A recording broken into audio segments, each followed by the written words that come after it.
Secretary of State Antony Blinken made a surprise visit to Kyiv Tuesday in more than one way. It was surprising. After meeting with beleaguered Ukrainian leader Volodymyr Zelensky to say that America and the world will stand with Ukraine, Blinken shed his suit and joined the rock group 1999 in the capital's Barman district to sing Neil Young's Rockin' in the Free World, the song the 60s guitarist released in 1989, just before the fall of the Berlin Wall.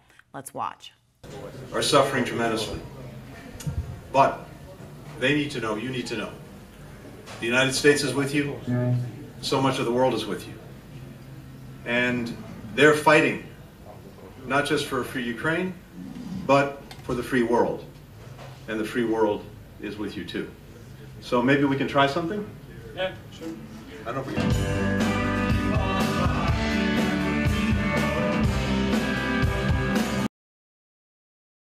But all the storming in the world might not help the situation on the ground for Ukraine, which appears to be dire as Russia launches a new offensive into the northeastern city of Kyiv. Ukrainian forces are retreating from Ukraine's second largest city. Now, according to the New York Times, there is a sudden push into several areas. The battle map looks quite different today than it did even a month ago. That's despite the Biden administration pouring billions into bolstering Ukraine's military defenses. There's a meeting next month in Italy of the Group of 7 nations, and President Biden may be staring down another political hit. Yes, bad news for Ukraine. Zelensky has announced that he's canceled any upcoming diplomatic international visits that he had. He has to hunker down and handle this newest offensive going on. We see that Ukrainian forces are being described as retreating to more favorable or easily defensible territory in outlying villages, which is, they say, more advantageous positions, but that is how they have characterized retreats in the past. And so that very much looks like what is going on. Yeah, it's difficult, I think, for many viewers to kind of stomach that Blinken clip. It went very viral. It's not the first time Blinken has picked up an instrument and joined a band, but the choice to sing a song about how this is basically a fight for freedom, I think, has exposed him to folks pointing out hypocrisy between his approach when it comes to Russia and Ukraine, and obviously the very different approach that has been taken in Gaza. For instance, Michael Tracy, who's been a guest in the show, pointed out that as he's singing about Rockin' in the Free World, he has endorsed Ukraine suspending its elections for the time being.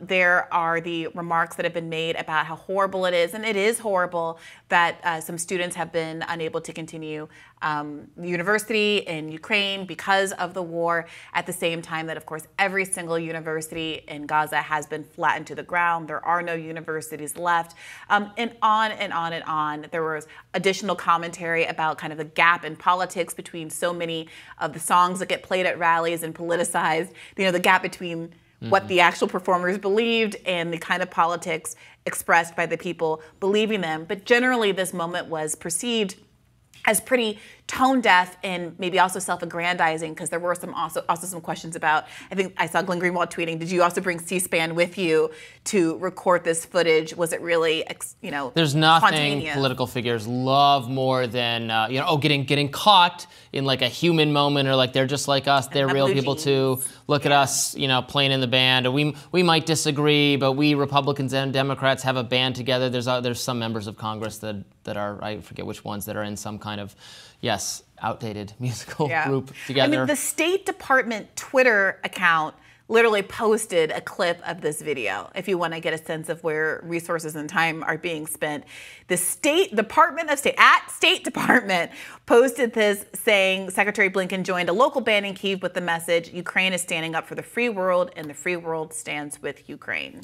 Yeah, but the reality is that the war is not, frankly, winnable from the Ukraine position. Perhaps they can hold on to the territory they have now, although obviously, as we just described, that's coming under attack. The idea of Ukrainian forces, which are so worn down from years of fighting, that they've had to draft people.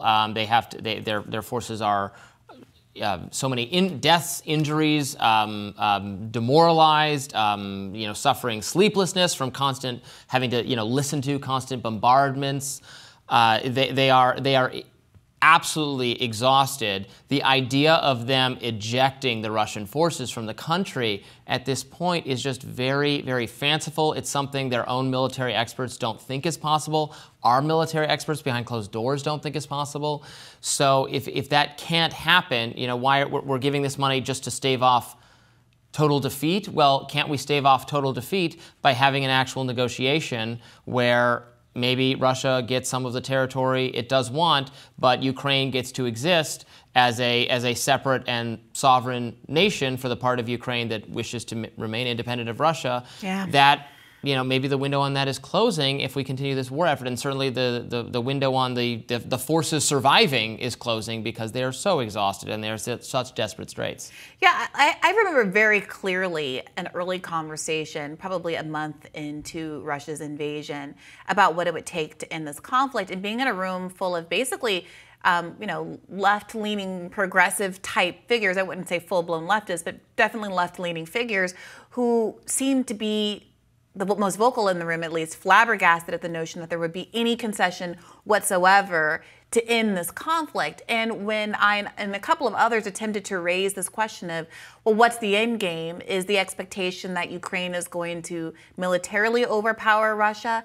How much U.S. involvement will it require for that to take place? At what point does it slip from being a proxy war to being the United States in actual war with Russia in a way that has enormously high potential consequences as two nuclear powers facing off? And it didn't matter. None of those arguments really landed because the idea of conceding even 1 square inch to Russia was framed as validating the legitimacy of Russia's attack. Excuse me. Now, all these years later, we're in a position where Ukraine is facing some pretty terrible defeats on the ground. And the argument that it is going to overpower Russia is thinner and thinner. And when we look back at what has now been well reported, the attempts of the West, the UK and the United States to undermine early talks that could have brought this conflict to an end, it really does feel like the desires of America in pushing a proxy war to quote unquote weaken Russia have quite obviously been the priority over the lives, the safety, the well-being of the people of Ukraine, and also the interest in them maintaining as much territory as possible. Honestly, who knows what it's going to look like as at whatever the end of this conflict ends up being. We will continue to monitor these developments. More Rising right after this.